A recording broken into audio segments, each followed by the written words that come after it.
Saber Direito desta semana, Fernando Neri apresenta um curso sobre o uso da inteligência artificial na prática jurídica. O professor explica as aplicações da IA em pareceres jurídicos, em cálculos e em provas periciais. No ar, a aula 5.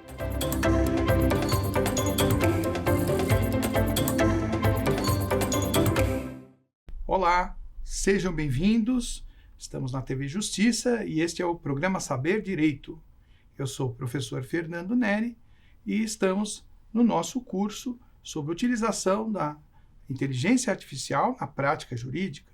Na nossa primeira aula, tivemos a oportunidade de abordar os fundamentos da IA. Na nossa segunda aula, tivemos a oportunidade de conhecer como utilizar a IA para a produção de pareceres jurídicos. Uma aula bastante interessante. A nossa terceira aula, nós falamos sobre a utilização da IA generativa para os cálculos jurídicos, que também são muito importantes. A atualização de cálculos, como advogada, o operador do direito pode fazer a utilização da IA generativa para aprimorar o seu trabalho de cálculos. Na quarta aula, tivemos a oportunidade de falar com vocês de forma aprofundada sobre a prova pericial, a análise dos quesitos, como preparar os quesitos periciais, a utilização da IA generativa para a análise de laudos entregues pelo perito, dando dicas de comandos para que se possa operar o direito na produção da prova pericial. E na aula de hoje, que é a nossa quinta e última aula, estaremos abordando com vocês os desafios futuros que a utilização da IA nos proporcionará para a próxima década. Alguns desafios precisam ser enfrentados. A IA é uma ferramenta, a IA generativa, uma ferramenta extraordinária. Toda vez que você encontra IA no final GPT, a ideia desse GPT é que ela é capaz de gerar um documento, uma resposta, com base numa busca de informação por meio do seu acervo enorme. Toda a tecnologia por trás da IA generativa, ela vai atuar com base no seu treinamento.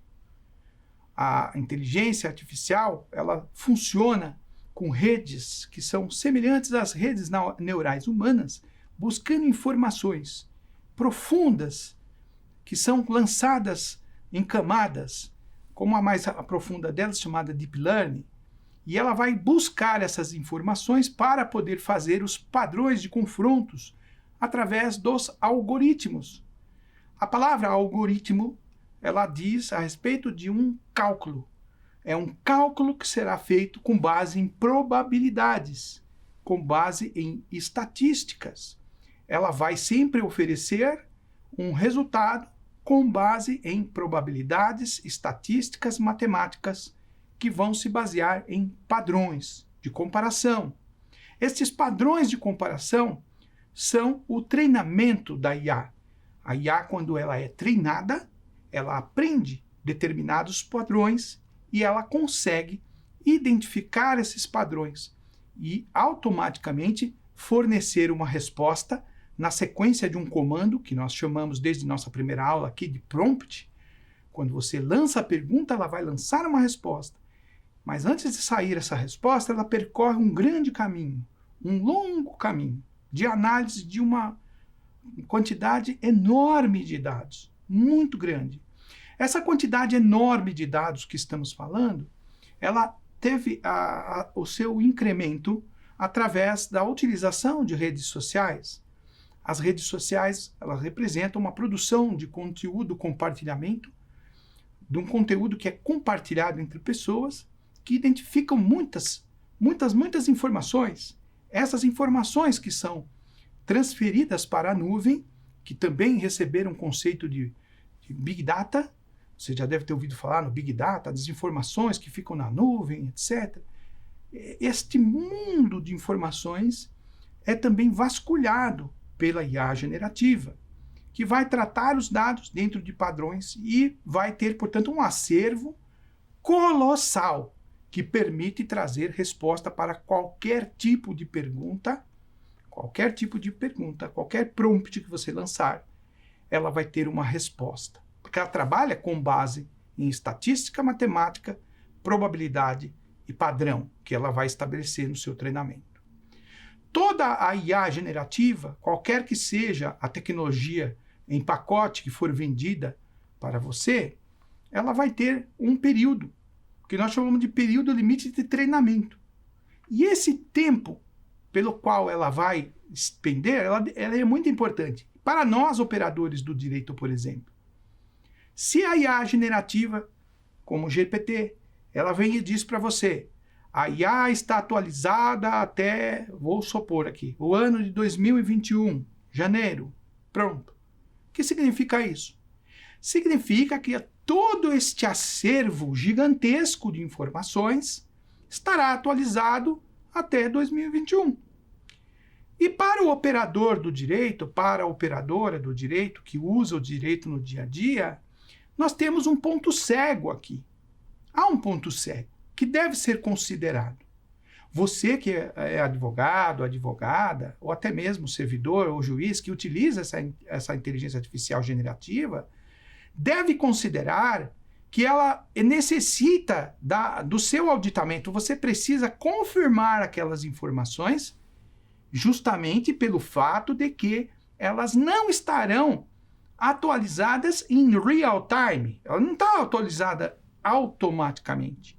O treinamento da IA, ele tem uma data limite.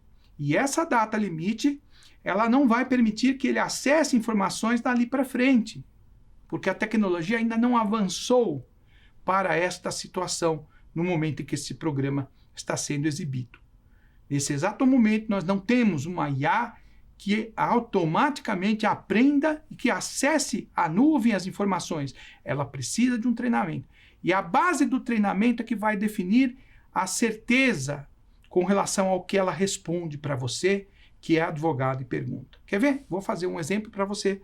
Nesse começo de aula, já antecipando algum entendimento dos perigos que existem dentro desse pântano, desta situação de possibilidade de respostas anacrônicas. O que é essa palavra jurídica estranha? Anacronismo é quando eu tenho uma decisão em relação a um caso que não se adequa mais à atualidade, ele não tem um ajuste. Ou seja, eu não posso mais aplicar aquela resposta que está sendo dada, porque ela está baseada em história, em dados históricos que não refletem o contexto atual para o qual a informação é necessária. E o direito, já dizia Miguel Reale, é fato, valor e norma. O direito é como um ser vivo. Pontes de Miranda alertava a essa complexidade do direito, que o direito ele é dinâmico, e na sua dinamicidade, o direito ele necessita de ser aplicado conforme ele é entendido no momento em que o juiz julga a causa.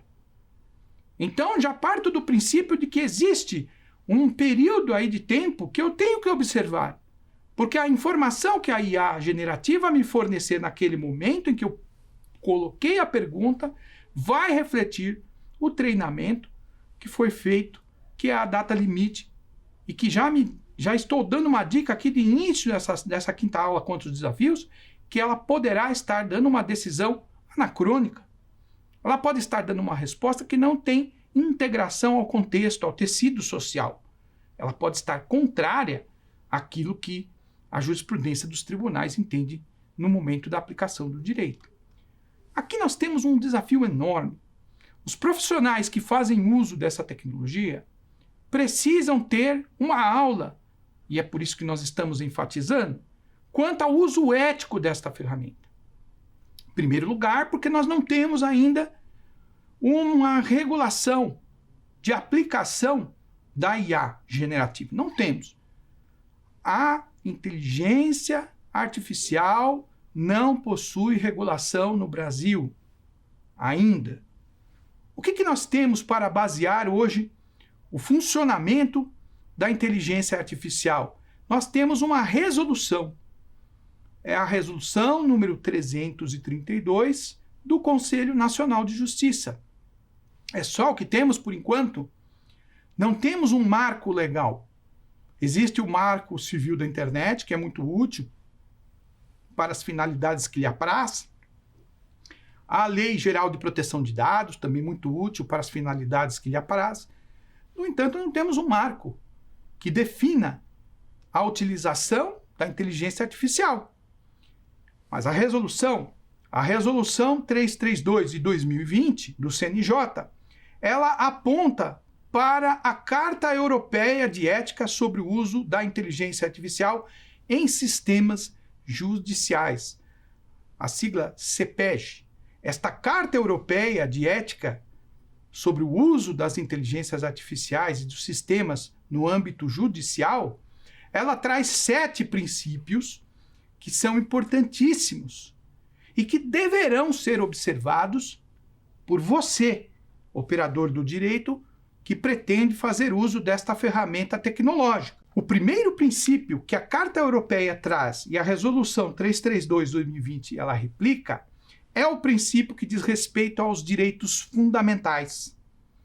A IA ela deve ser utilizada com estrita observação da proteção aos direitos fundamentais, porque ela tem toda uma praticidade, mas ela não pode servir a um fim que seja contrário ao respeito dos direitos fundamentais. Esse é o primeiro princípio. O segundo princípio mencionado na Carta Europeia diz respeito à transparência e à compreensibilidade. A inteligência artificial necessita ter transparência para que haja confiabilidade. E mais adiante no nosso curso, transmitirei a vocês por que essa transparência e confiabilidade, ela para nós, operadores do direito, ela representa a pedra de toque. Porque é um dos princípios basilares da República, que é o princípio da segurança jurídica. Se eu não tenho uma ferramenta com transparência e que me permita compreender o resultado que ela me fornece, é por óbvio que ela já está com um problema aí, porque ela vai esbarrar no princípio que está na Resolução 332 de 2020 do CNJ. Vai esbarrar na Carta Europeia. O terceiro item importante que foi trazido para o Brasil na resolução do CNJ por cópia da Carta Europeia é o da imparcialidade e da não discriminação. Mais adiante veremos também a possibilidade da IA, como ela trabalha com dados históricos, cometer alguns disparates de dar informações que são preconceituosas, respostas que não condizem com a realidade. Então isso é possível, porque ela se baseia em treinamento com fatos históricos. Terceiro princípio importante de se mentalizar a respeito da Resolução 332 de 2020, que é o único instrumento que nós temos hoje para poder reger o uso da inteligência artificial no Brasil. Imparcialidade e não discriminação. Para o quarto princípio a ser tocado é o da supervisão e da responsabilidade humana. A IA ela não opera sozinha. Não vai acontecer como no filme lá, Exterminador do Futuro, né? Tem aquela ficção lá do ator, né, fortão lá, o Arnold Schwarzenegger, onde está Sarah Connor, chegou aqui porque as máquinas vão revolucionar e tal. Muito se fala a respeito das máquinas tomar o poder. Há um certo receio por conta do controle que as máquinas, quando falamos máquinas, estamos nos referindo à inteligência artificial, ao controle que ela poderia ter, até por tentativas que já houve dos algoritmos tentarem se passar por seres humanos. Mas, na minha ótica de estudioso quanto ao tema, acho isso um pouco difícil acontecer e muito longe da realidade. Por quê? Porque a IA ela está aí para ser auditada, ela tem que ter uma responsabilidade e uma supervisão humana. Toda vez que nós estivermos diante de uma situação do uso da inteligência artificial, temos que ter a consciência de que nós somos responsáveis por aquele material que ela nos fornece. Se nós tomamos uma decisão baseada naquele material, a nossa assinatura vai no lugar onde nós colocamos aquela informação e ela passa a ser responsabilidade nossa. Quarto princípio. Para o quinto, segurança e qualidade. Segurança e qualidade. impossível. Hoje em dia, nós estamos com um problema muito sério. Eu tenho me deparado, nas empresas para as quais eu trabalho, com uma deliberada utilização indevida de imagens, áudios, né? Violação de direitos de privacidade. Como isso tem crescido assustadoramente, esses crimes informáticos por conta das redes sociais. As pessoas imaginam que podem juntar tudo em processo, sem pedir autorização da parte, pode pegar tudo, estão rasgando, estão pisando no direito de privacidade que ainda existe. Isso tem que ter cautela. Então, aqui nós temos que fazer com que se aplique o princípio 5 aí, o quinto princípio da Resolução 332 de 2020. Utilizando a IA, você deve proteger os dados das pessoas. A LGPD está aí para isso. Proteja os dados. É necessário que utilize com segurança e que aquele sistema que é ofertado para você como consumidor deste produto tenha qualidade. Mas nós vamos ver aqui daqui a pouco. Tem coisas que ainda não têm solução. Por isso é que a aula hoje chama Desafios Futuros. Porque nós temos ainda dentro da IA situações que são como um pântano, como uma caixa preta, sem resposta. E precisam que você, operador de direito, tenha consciência disso. Sexto princípio, então, da Carta Europeia copiado para a resolução. Nós falaremos sobre as possibilidades de auditoria e revisão. Os algoritmos possuem falhas, porque nem todo algoritmo ele é transparente. Nem todo algoritmo ele vai possibilitar a auditoria.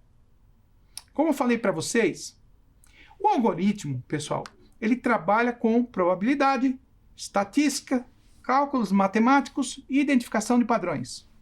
Para você que já utiliza o Excel para fazer contas, você sabe que essa planilha poderosíssima, que não ficou obsoleta, com certeza não é, e vai nos servir por muito tempo, existe lá a possibilidade de um arredondamento.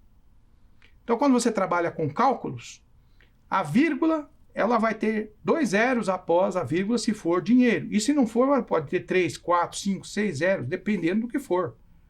Conforme for o cálculo, aquelas dízimas que fica no final, após a vírgula lá, aquelas casas após a vírgula, elas podem trazer um resultado diferente, ainda que seja um pouco.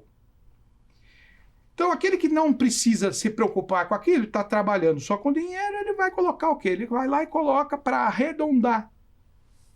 Sabe quando você coloca lá o comando de arredondar? Arredonda. Ou para cima ou para baixo, fica a critério do computador. Então, ele vê se tem mais do que 5, arredonda para cima. Menos do que 5, ele arredonda para baixo. Assim, mais ou menos, o critério que ela utiliza. Esse arredondar para cima ou para baixo é o que a IA faz quando ela não tem, dentro do seu banco de dados, uma resposta precisa. Ela vai dar a mais provável. E nem sempre a resposta mais provável é a correta. Ela pode refletir algo irreal, algo que não esteja no contexto. Então você presta atenção. É preciso tomar cuidado com a segurança. E o sistema ele tem que dar a forma pela qual ele conseguiu aquela resposta, né? Se o sistema não puder fazer essa demonstração, é como no cálculo matemático eu falei para vocês, estamos cerceando a defesa da parte. O sistema aqui, a IA, GPT, que é generativa, ela ofereceu uma resposta. Mas como você chegou nessa resposta? Não tenho como te fornecer a resposta, porque isso aí está dentro da caixa preta da IA, né? Não tenho como saber de onde, do treinamento, dos zilhões de dados, informações que ele pegou, onde foi, eu não sei. Então, não serve para o direito. Por quê? Porque se não tem a possibilidade de auditar e de revisar, fere a ampla defesa e o contraditório. E por servir, então não serve. Então, temos que ter essa cautela. É por isso que você entra como aquele que é o auditor.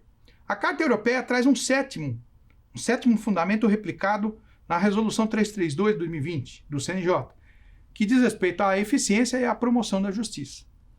Esse nós estamos trabalhando para isso, né? Através do ensinamento, para tentar, de certa forma, ajudar a incluir aqueles que ainda não estão fazendo uso da ferramenta.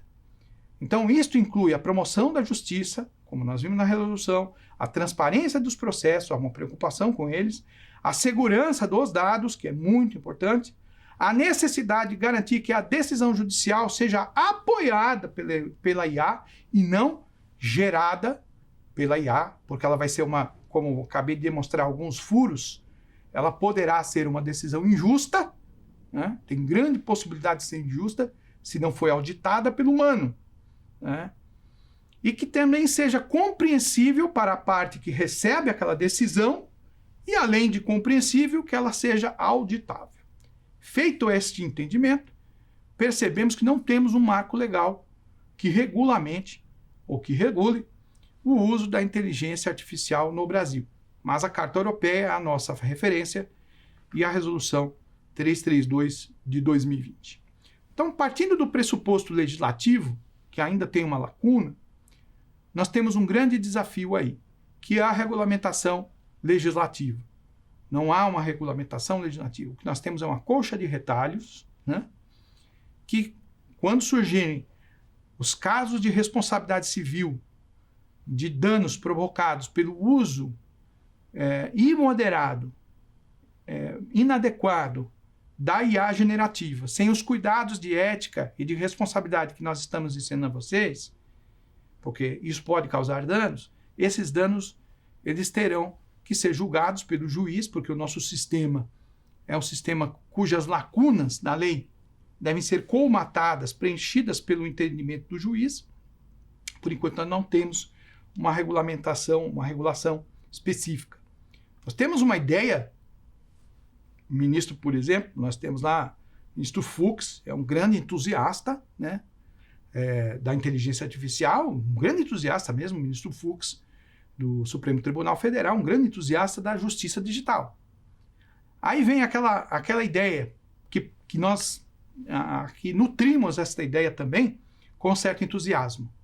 Eu sou um veterano, né? Sou um veterano do direito, já tenho 33 décadas de atuação como advogado aqui no estado de São Paulo, e já atuo no Brasil inteiro, mais 15 anos de magistério jurídico. Então, como veterano que sou, formatura bem antiga, eu acompanhei a migração do processo de papel para o processo eletrônico. Então, vários desafios que nós encontramos quando o processo era pelo meio físico foram superados. E eu não podia imaginar que hoje eu estaria gravando um programa para falar sobre inteligência artificial generativa. Isso é um baita de um avanço, porque lá atrás nós não tínhamos sequer a possibilidade de assumir a ideia de um documento eletrônico que fosse válido e eficaz para fins judiciais. Isso foi um progresso. Tivemos ali um entendimento, na época até escrevi artigos, não me recordo se ainda em 2003 ou antes, cheguei a escrever artigo a respeito da autenticação de documentos pelo advogado, porque era uma situação que não existia, houve a possibilidade, permitia-se que os agravos de instrumento, as peças do agravo, a lei dizia que tinham que ser autenticadas, e então começou a legisladora a admitir que o próprio advogado certificasse que aquele documento conferia com o original, documento físico. Isso foi um primeiro passo, foi um avanço, escrevi um artigo muito tempo atrás a esse respeito, prevendo no futuro os processos, né, digitais. Depois que nós vencemos todas as barreiras para entender que o documento eletrônico hoje ele é aceito, não apenas no Brasil, mas no mundo inteiro, a gente verifica que o documento eletrônico ele é eficaz para o fim que ele proporciona. Agora falamos numa justiça 100% digital. Já imaginou isso? Temos mecanismos tecnológicos para ter, daqui pouco tempo, considerando as caixas pretas, considerando os problemas que nós estamos abordando aqui, daqui, acho que 10 anos no máximo, teremos aí o quê? Uma justiça 100% digital. Isso Fux, muito entusiasta desta ideia, né?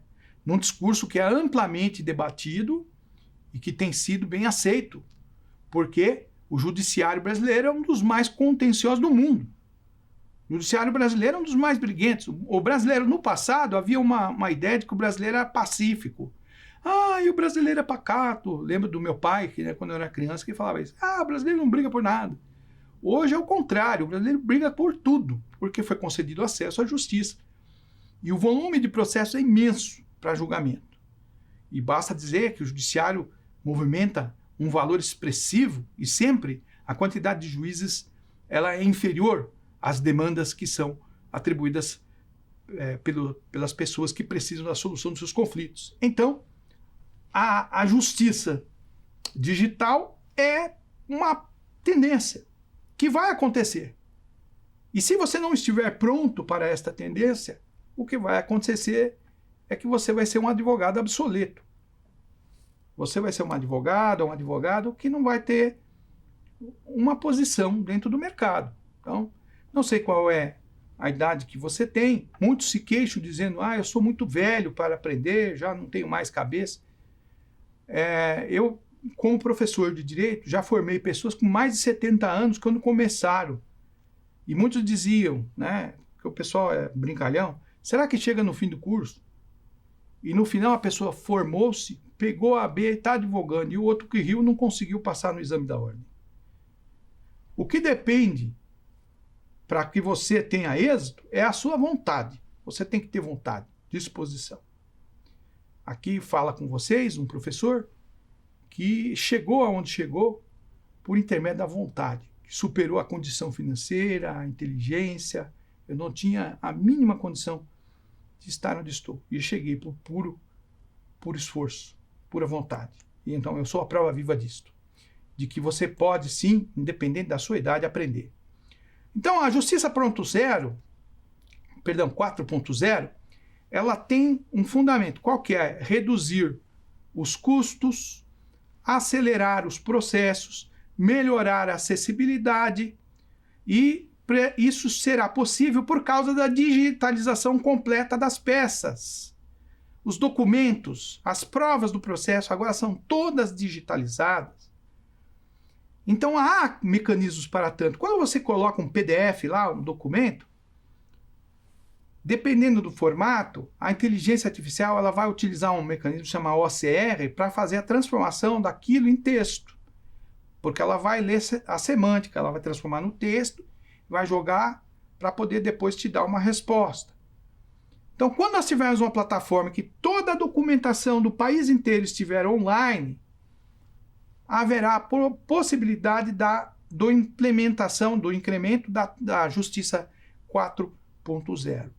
Aqui no Tribunal de Justiça de São Paulo, falo assim porque o Tribunal de Justiça de São Paulo é minha casa, eu advogo na circunscrição desse tribunal.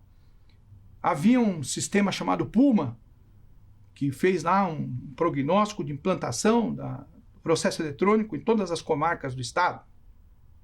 E esse sistema de integração foi bem sucedido. Então nós temos hoje praticamente quase todas, se salvo engano, quase todas as comarcas do estado de São Paulo já digitalizadas. E nós temos a possibilidade de fazer audiências pela via de telepresença, já há resolução, né, dos tribunais, sustentação oral, não apenas nos tribunais superiores, também como os colegiados aqui dos tribunais de justiça. Você pode fazer através da utilização de ferramentas tecnológicas, a sustentação oral. É evidente que ainda há algumas complicações quando nós temos uma situação das audiências criminais, que foram muito combatidas. A audiência telepresencial do criminal ela foi muito combatida por conta dessa ausência do contato físico do juiz com o réu. Dizia-se a respeito, mas isso aí foi perdendo força. Porque a tendência, pelo que nós estamos verificando, é que haverá, sim, uma integração completa da justiça dentro desse propósito 4.0. Então, o judiciário está se armando para isso. Esta é uma situação que desafia você a estar modernizado. Eu tenho uma frase que eu cunhei com muito cuidado aqui para passar para vocês e que eu gostaria de definir a justiça 100% digital através desta frase. Peço licença para fazer aqui a leitura. O uso da inteligência artificial no sistema judicial deve ser transparente, imparcial e supervisionado por humanos, garantindo a segurança, a qualidade e a auditabilidade dos processos, sempre em conformidade com os direitos fundamentais, para promover a justiça eficiente, justa e acessível. Nesta frase, eu faço um resumo da Resolução 332/2020 do CNJ, que referencia a Carta Europeia, que hoje ela é um comando aí regulatório mundial para o uso da inteligência artificial. Muito bem. O primeiro item que está dentro daquilo que nos preocupa e que nós propusemos ali nos objetivos desse curso falar, diz respeito à chamada opacidade. O que seria essa opacidade? Quando eu falei para vocês, a opacidade, ela tem a ver, a palavra opaco quer dizer que está escuro, sombrio, né? Nebuloso. Quando eu falei em pântano, né? Não dá para enxergar o que é. Opaco, sem transparência. O opaco é o contrário do transparente. A opacidade, ela diz respeito a um modelo de IA que toma uma decisão que não possibilita a gente saber como ela chegou àquele entendimento. É opaco. Não tem transparência, tá? Então, eu não consigo avaliar definidamente, de forma perfeita e clara, quais são os riscos envolvidos para ele me dar essa resposta. Como eu mencionei do início, falei para vocês desde o início aqui, é arredonda, mas a decisão judicial não é como na planilha que eu quero que arredonde, eu quero que me dê ali a fração exata. Se tem a resposta à fração exata, se não tem, que faça o ressaltar de que não existe no treinamento aquele ponto e que o que existe aqui é com base em tendência, né, de acordo com a data do seu treinamento. Porque quando você manda para o IA, aqueles que estão operando o IA generativo todos os dias, aqueles que estão utilizando muito, eu utilizo todos os dias, percebe que em determinadas situações você pede para ele a fonte, ele não tem para te falar. Ele fala, olha, isso está no meu treinamento, mas ele não sabe. Ele não mencionou o livro quem foi. Ele já mencionou, por exemplo, frases que não são das pessoas a quem ele se referiu. Às vezes uma indicação que a IA dá, ela diz de um determinado ponto que não é aquilo, você vai procurar auditar. Quando você vai olhar, você fala, eixe, aí você fala para ela, tá, você está enganada, esse aí não é desse livro. Essa fonte não está batendo. Aí ela vai, humildemente, ela pede desculpa, né? Me desculpa, a referência está errada, você tem razão, vou tentar mais uma vez. Então, agora, se você simplesmente aceita a resposta sem o auditamento, você está trabalhando na opacidade da ferramenta. Então, a opacidade é um grande desafio que está sendo posto diante de nós, conforme os exemplos que eu vou passar para vocês agora, né? Então, muitos tribunais ao redor do mundo estão experimentando o uso da IA para avaliar o risco de reincidência de réus, por exemplo, em decisões sobre liberdade condicional ou fiança. Nos Estados Unidos, eles têm lá o chamado sistema COMPAS, C-O-M-P-A-S. Esse sistema, ele vai fazer o quê? Os cálculos com base no algoritmo, para verificar se há um risco de incidência criminal de determinados réus. E esse algoritmo, que avalia os dados dos réus como um histórico criminal, ele vai buscar nos dados histórico criminal, ele vai buscar o quê? O dado histórico criminal, a idade, o local e a residência, e ele vai gerar uma pontuação de risco. E aqui nós temos um problema da opacidade. Por quê? Porque pela lógica usada para calcular a pontuação, não há clareza para que possamos contestar aquela decisão que ele proferiu. Ele pode incluir uma pessoa, como uma pessoa que tem o risco de não cumprir, por exemplo, a um benefício criminal que foi concedido de uma forma injusta por conta da opacidade. Então, ficou comprovado que o COMPAS andou fazendo aí julgamento baseado também em preconceito racial, por exemplo. Se tem um indivíduo lá nos Estados Unidos de cor negra, ele, por ter recebido a inteligência artificial, recebido informações de dados históricos, como eu mencionei para você, a opacidade ela vai se preocupar muito com a história. ela pega e oferece o resultado com base no viés racial. Por quê? Porque aquela sociedade lá atrás tinha este viés. E aquele resultado que é apresentado, ele é imprestável, ele não serve para ser aplicado por conta da opacidade. Um outro exemplo que existe aqui, e que eu gostaria de mencionar para vocês, é a seleção de provas e processos complexos.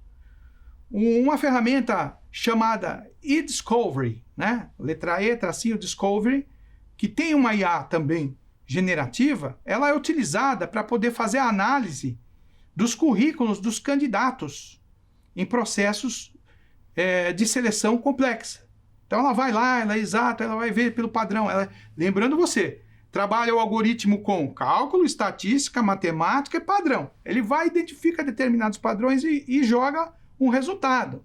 Quando ele faz essa seleção, ele coloca um candidato numa posição privilegiada e o outro numa inferior em razão dos padrões que ele escolheu.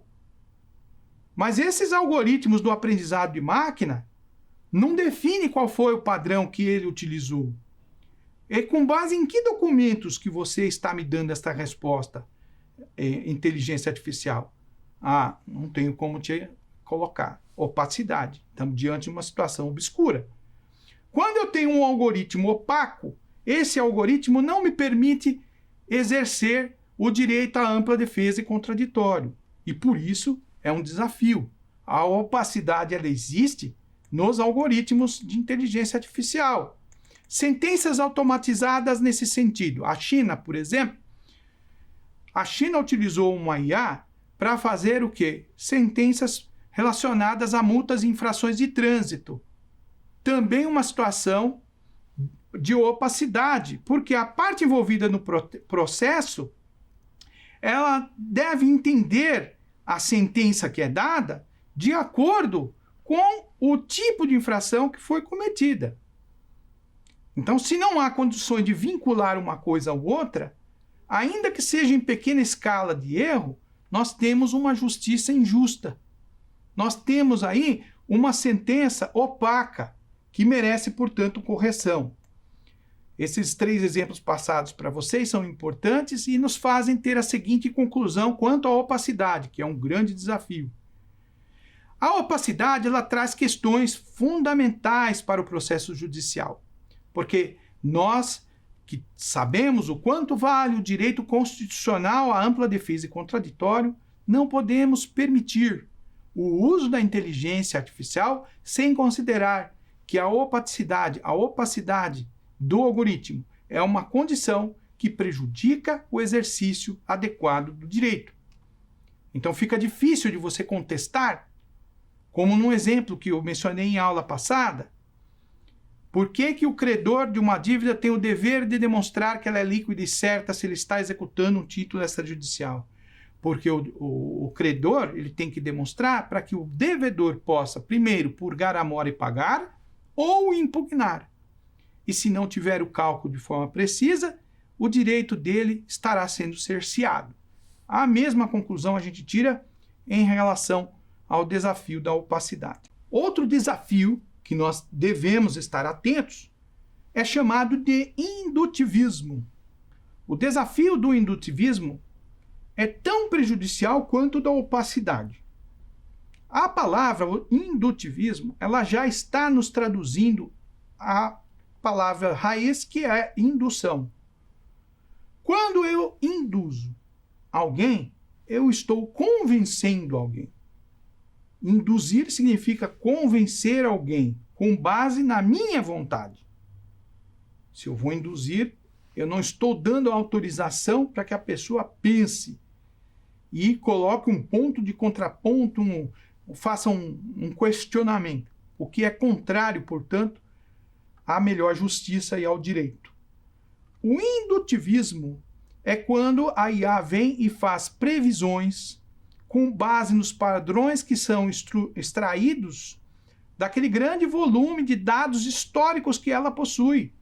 Como mencionei no início da aula, e voltei a repetir ao longo desta aula, as informações transferidas no treinamento para a IA fornecem padrões.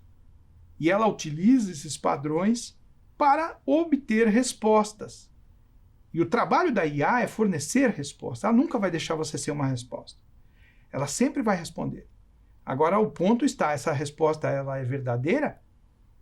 Como que nós vamos poder fazer o teste desta resposta, se ela é verdadeira ou não?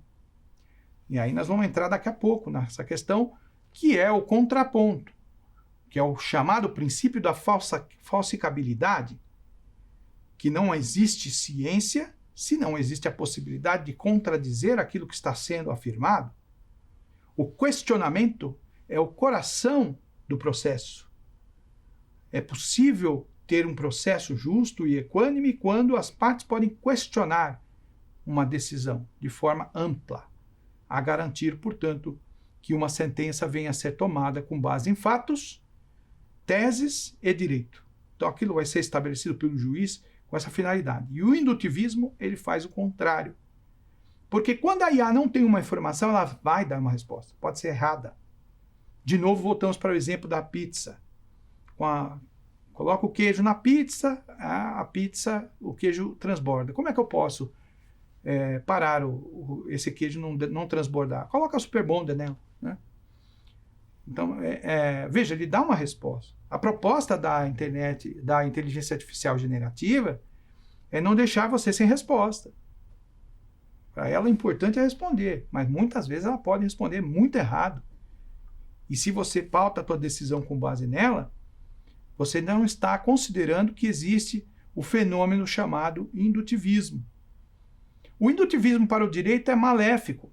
Por quê? Porque ele perpetua num círculo vicioso, né, um looping, uma determinada situação que não permite que você saia dela.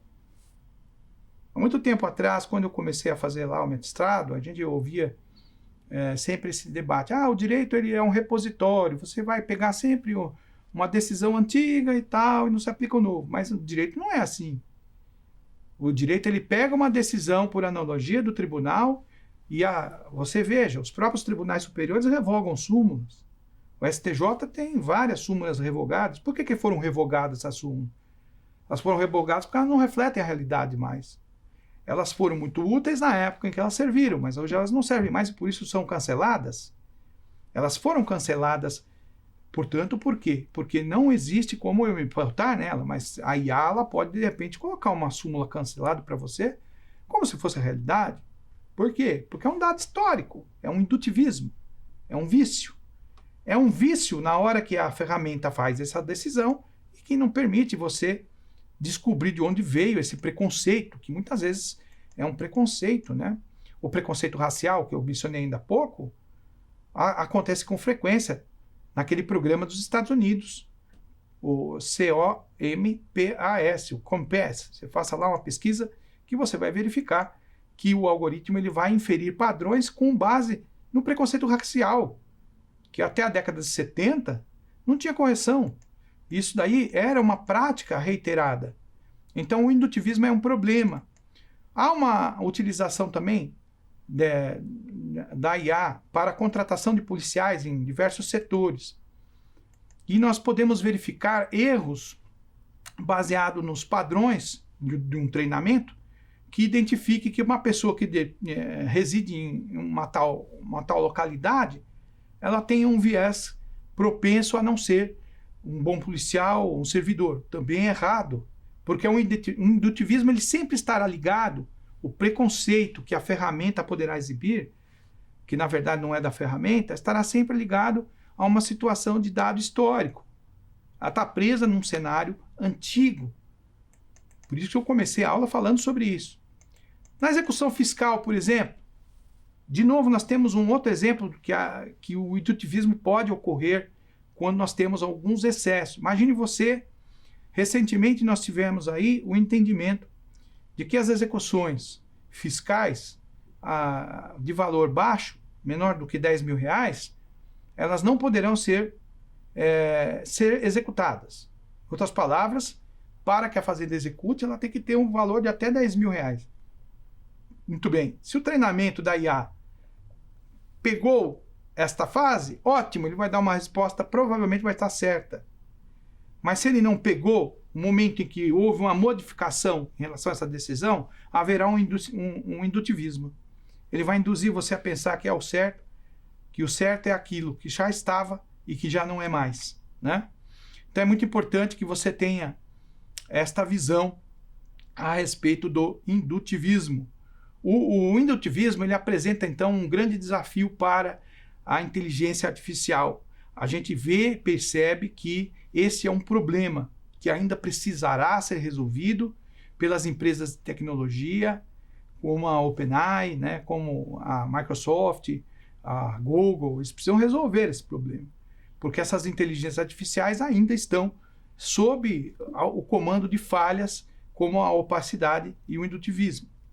E, finalmente, falaremos do último agora, que é a falsificabilidade. A falsificabilidade é um princípio. Veja, tudo aquilo que é certo deve ter uma forma de ser testado. O que não for possível testar, eu não tenho saber como é certo. A falsificabilidade, ela entra dentro desta área, né? Esse princípio que foi extraído da filosofia, ele vai trazer esta ideia de teste. É a prova dos 9. Então, se você está falando isso aqui é verdade, então eu tenho que ter como provar que isso é verdade, tá? E aí nós temos um problema. Porque o algoritmo, ele, em muitas situações, não tem como você provar como ele obteve o resultado e se ele está certo ou está errado. Não tem. Em situações que não dá para você aferir isso. E eu vou te explicar por quê. Como ele vai colher dados do treinamento e os dados são inseridos, como ficará a situação das fake news, por exemplo? Eu vou convidar você que é cinéfilo, não sei se você gosta de séries, né? Adora série como eu. Há um episódio do Suits em que uma empresa ela procura lá o Harvey Specter, lá desse seriado, para resolver o problema das fake news. Por quê? A reputação dessa empresa está sendo manchada por distribuição de fake news. E aí uma das atividades que a empresa tem nesse risco é de controlar o dano, fazendo o quê? Eles chegam à ideia de que, puxa, nós temos que fazer publicações que prestigiem a empresa para combater as fake news. Então, uma espécie de controle de danos. Muito bem. Se as informações são lançadas na rede mundial de computadores e o treinamento se alimenta dessas informações sem fazer o filtro, o que pode acontecer com uma resposta? A resposta pode vir como uma desinformação. A resposta da inteligência artificial pode refletir uma situação que não é real, mas que está fundamentada pelo volume de grande massa de fake news. Quando alguém quer destruir outra pessoa, ela pode fazer o uso de ações judiciais mentirosas, que é a chamada técnica de lawfare, né? Que é a guerra das ações judiciais. Eu quero desmoralizar uma pessoa, eu sei que se eu for condenado eu vou pagar muito pouco, eu sou muito rico, então eu vou entrar com um monte de ação contra essa pessoa. Isso também é um problema muito sério. Então, nós passamos para vocês aqui 3 pontos fundamentais que eram a nossa proposta. E agora, diante desse conteúdo que eu passei para vocês, nós vamos para o quiz.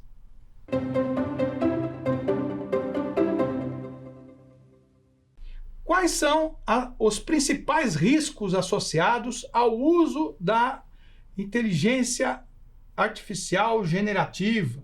Alternativa A: criação de conteúdos originais sem direitos autorais. Alternativa B: criação e disseminação de desinformação. Alternativa C: automação de tarefas repetitivas. Alternativa D: redução de custos operacionais. E com base na nossa aula, o grande problema dos riscos envolvidos diz respeito à criação e disseminação de desinformação. A fake news é um problema, né? Não apenas na época de campanha eleitoral. O lawfare é um outro problema, que também é chamado como... Existem aqueles que não sinto prazer em dizer, mas há advogados que usam a chamada advocacia predatória. Todas essas técnicas de tentar beneficiar o seu cliente a qualquer custo, elas são antiéticas. e elas demonstram a ausência de responsabilidade de um profissional. Como você é um assíduo estudioso do direito aqui, que acompanha a TV Justiça através do programa Saber Direito, eu tenho certeza que você vai usar com responsabilidade essa ferramenta da inteligência artificial generativa com entusiasmo. Vamos para o segundo quiz.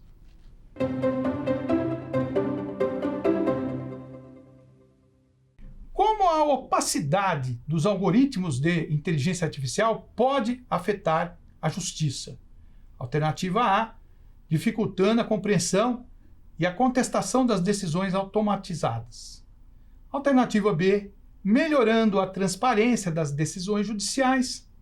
Alternativa C, facilitando a automação completa do processo jurídico.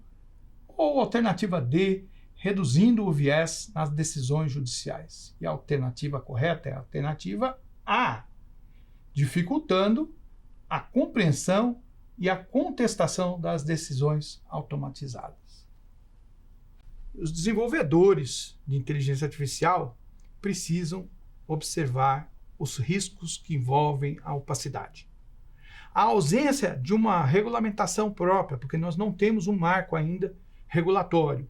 Temos apenas a Resolução 332 de 2020, que se baseia na Carta Europeia, é claro, mas a ausência de lei nesse sentido determina um campo arenoso, em que o profissional do direito que utiliza a inteligência deverá trazer para si a responsabilidade antes de entregar, ter os cuidados que nós abordamos na aula de hoje aqui.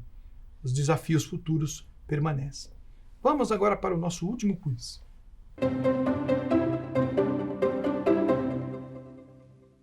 Quais são as implicações éticas de usar a IA para gerar decisões judiciais? Alternativa A, aumentar a eficiência do processo judicial. Alternativa B, reduzir a necessidade de revisão humana. Alternativa C, assegurar que todas as decisões sejam justas e imparciais. E alternativa D, necessidade de garantir transparência, justiça e a possibilidade de contestar as decisões. Quais são as implicações? Letra D, a necessidade de garantir a transparência, a justiça e a possibilidade de contestar as decisões. Que pena! Terminamos o programa. Eu me sinto feliz e realizado por ter preparado um curso que eu tenho certeza que vai contribuir com a sua formação profissional, vai elevar você, lhe trazer mais prestígio na sua profissão.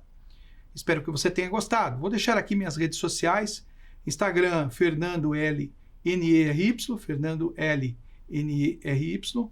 Se você me segue, lá você vai ter mais informações a respeito dos nossos trabalhos, das nossas palestras, nossos workshops e também poderá interagir conosco. Muito obrigado. Obrigado à TV Justiça pela oportunidade. Obrigado a todos que nos acompanharam até aqui. Até a próxima. Quer dar alguma sugestão de tema para os cursos do Saber Direito? Então mande um e-mail para a gente, saberdireito@stf.jus.br. Você também pode estudar pela internet. Acesse o nosso site radioetvjustiça.jus.br ou pode rever as aulas no canal do YouTube, @Rádio e TV Justiça.